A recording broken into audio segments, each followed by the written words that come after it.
Assalamualaikum warahmatullahi wabarakatuh. Selamat pagi dan salam sejahtera untuk kita semua. Alhamdulillah, pada pagi hari ini kita bisa melanjutkan pembelajaran sejarah kebudayaan Islam untuk kelas 4 MI Al-Huda Samarinda. Dan topik kita masih sama di bab 1, ketabahan Nabi Muhammad SAW dan para sahabat. Jika kalian masih ingat, minggu lalu kita sudah membaca materi sebelumnya, yaitu tentang dakwah Nabi Muhammad yang dilakukan secara sembunyi-sembunyi dan terang-terangan. Dan tentunya kalian masih ingat tentang pengertian dari dakwah tersebut, kan? Oke. Lalu juga kita belajar tentang ketabahan Nabi Muhammad dalam berdakwah, yang contohnya saja pada saat berdakwah Nabi Muhammad SAW selalu diganggu, selalu diusik oleh kaum kafir Quraisy. Tetapi ada pertolongan-pertolongan yang datang dari temannya, dari keluarganya, dan dakwah Nabi Muhammad SAW terus berlanjut. Dan materi kita pada pagi hari ini juga masih sambungan dengan materi minggu lalu, yaitu ketabahan para sahabat Nabi Muhammad SAW. Yang pertama kita bahas Khadijah binti Khuwailid. Beliau adalah istri tercinta Nabi Muhammad SAW, dan dengan penuh ikhlasan selalu membantu dan mendukung perjuangan dakwah Nabi Muhammad SAW dengan harta, benda, jiwa, dan raganya. Lalu yang kedua, kita punya sahabat Nabi Muhammad SAW yang bernama Abu Bakar.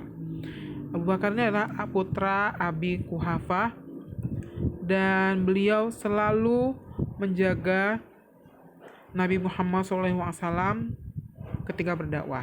Contohnya saja ketika Nabi Muhammad SAW beribadah di Ka'bah, beliau tiba-tiba didatangi oleh kaum kafir Quraisy, dan untungnya Abu Bakar datang tepat waktu dan Nabi Muhammad SAW terlindungi. Lalu kita punya Fatimah Az-Zahra binti Muhammad, yang tentu saja adalah putri Nabi Muhammad SAW itu sendiri.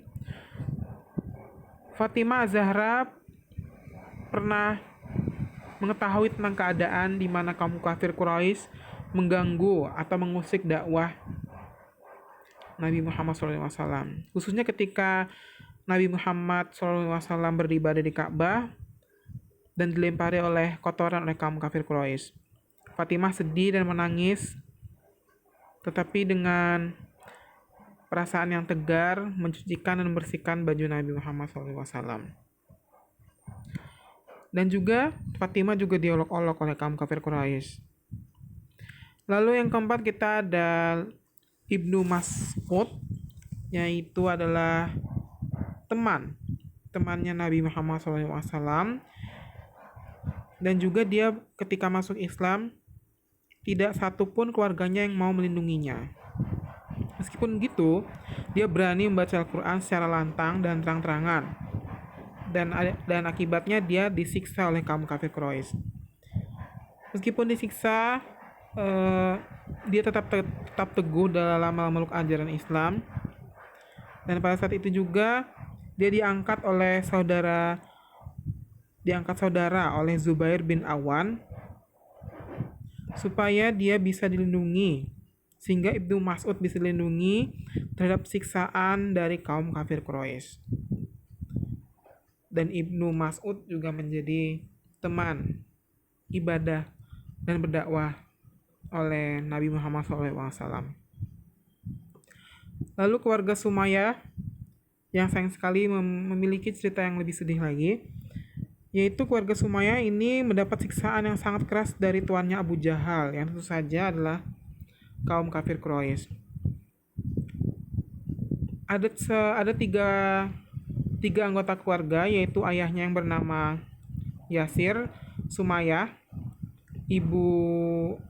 istri dari Yasir, dan anak mereka yang bernama Ammar. Karena mereka terus disiksa, Yasir dan Sumayyah meninggal, dan Ammar dipaksa untuk keluar dari Islam. Meskipun begitu, Ammar tidak mau pindah ke lain agama, karena dia tetap mengakui Islam adalah agamanya. Itu adalah agama kebenaran. Setelah dia dipaksa mengaku keluar dari Islam, dia dibebaskan dari Abu Jahal. Tetapi dia langsung datang ke Nabi Muhammad SAW mengadukan semua hal tersebut, dan Allah Subhanahu wa taala menurunkan surah An-Nahl ayat 106 sebagai berikut. Man kafara billahi min ba'di imanihi illa man ukriha wa qalbuhu mutmainnum bil imani walakin man syaraha bil kufri sadran fa alaihim ghadabun minallah walhum adzabun azim. Barang siapa kafir kepada Allah setelah dia beriman, dia mendapat kemurkaan Allah. Kecuali orang dipaksa kafir, padahal hatinya tetap tenang dalam beriman, dia tidak berdosa. Tetapi orang yang melapangkan dadanya untuk kafiran, maka kemurkaan Allah menimpanya dan mereka akan mendapat azab yang besar. Setelah mendengar ayat tersebut turun, Ammar tetap diampuni dosanya oleh Allah Subhanahu wa taala karena dia tetap beriman kepada Islam meskipun dipaksa menjadi kafir oleh Abu Jahal. Yang keenam, kita punya Arkam bin Abil Arqam.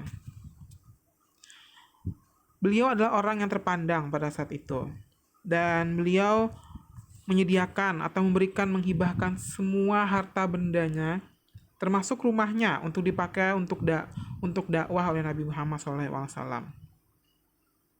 Dan tentu saja kaum kafir Quraisy tetap mengganggu Arkam bin Abil Arqam untuk menghentikan dakwah Nabi Muhammad SAW. Tetapi Arkam bin Abil Arqam tetap bersikukuh dan tetap teguh pada pendirian hingga akhirnya dakwah Nabi Muhammad tetap terus berlanjut. Lalu yang ketujuh, yang terakhir ini adalah Bilal bin Rabah. Bilal bin Rabah adalah budak dari Umayyah bin Khalaf yang termasuk sahabat kesayangan Nabi Muhammad SAW. Dia adalah orang kulit hitam, dan tuan yang bernama Umayyah bin Khalaf mengetahui ia masuk Islam, maka majikannya tersebut sangat murka dan menyiksa Bilal dengan sangat kejam. Dia disiksa terus-menerus hingga akhirnya pada suatu saat Bilal dibebaskan dari siksaan tersebut oleh Abu Bakar. Jadi Abu Bakar melintas di tempat penganiayaan itu dan ia tidak tahan melihat Bilal disiksa begitu kejamnya. Lalu ia membebaskan Bilal meski harus membayar dengan sangat mahal. Dan sejak saat itu Bilal bin Rabah bebas dari siksaan oleh majikannya yang bernama Umayyah tadi. Umayyah bin Khalaf. Oke. Jadi itu saja penjelasan dari Bapak. Bapak akan memberikan tugas. Jadi kalian baca tadi dari halaman 10, 11, 12 dan 13. Kalian baca diulang lagi. Lalu Bapak akan menugaskan kalian 15 soal isian. Ini kalian tulis di buku tulis. Lalu cari jawabannya. Setelah itu difoto dan dikirim ke WA Bapak. Oke ya. Pertanyaannya ini nanti akan Bapak tulis atau Bapak ketik di WA, jadi bisa dilihat langsung di situ. Atau kalian bisa jeda video ini, lalu kalian bisa menulis pertanyaannya.